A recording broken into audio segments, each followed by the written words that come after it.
আসসালামু আলাইকুম ওয়া রাহমাতুল্লাহি ওয়া বারাকাতুহু। সূর্যগ্রহণ এবং সত্যভাষণ। একটা প্রবাদ আছে, জ্বরে বক মরে ফকিরের কেরামতি বাড়ে।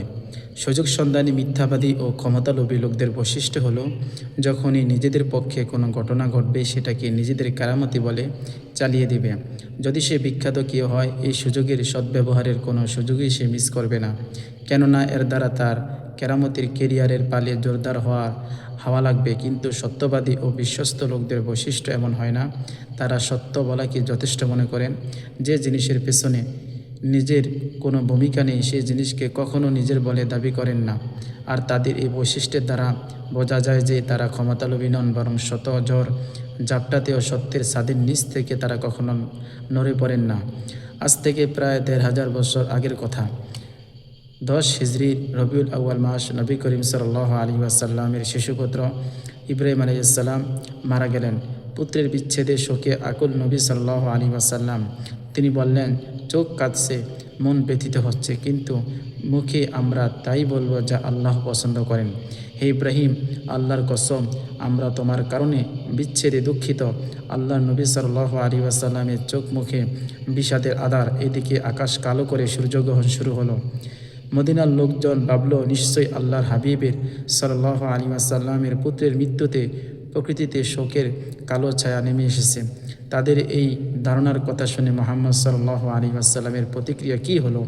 তিনি বের হয়ে তার চাদর টেনে টেনে মসজিদে বসলেন এবং লোকজনও তার কাছে একত্রিত হলো।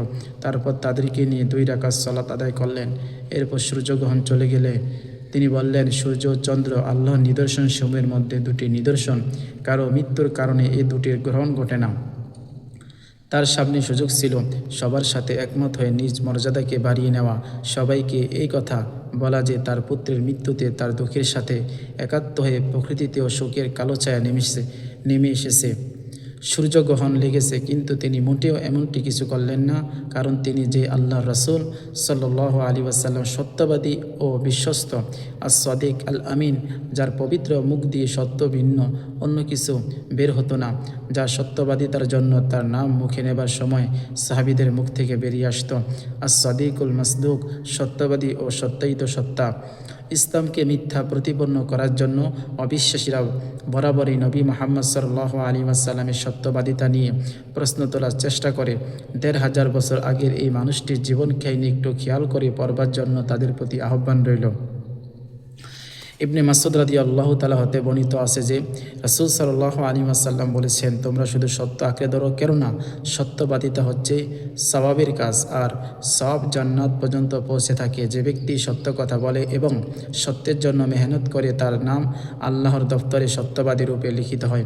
মিথ্যা কথা বলা থেকে সম্পূর্ণরূপে বিরত থাকো, কেননা মিথ্যা পাপাচারের দিকে নিয়ে যায় আর পাপাচার জাহান্নাম পর্যন্ত পৌঁছে দেয়। মানুষ যখন মিথ্যা কথা বলতে থাকে এবং মিথ্যাকে প্রতিষ্ঠিত করতে চেষ্টা করে, তখন আল্লাহর দপ্তরে তার নাম মিথ্যাবাদী রূপে লিখে দেওয়া হয়। তুমি সত্য বলো যদিও তা তিক্ত হও, আল্লাহ রাসূল বলতেছেন, তুমি সত্য বলো যদিও তা তোমার নিজের বিরুদ্ধে যায়।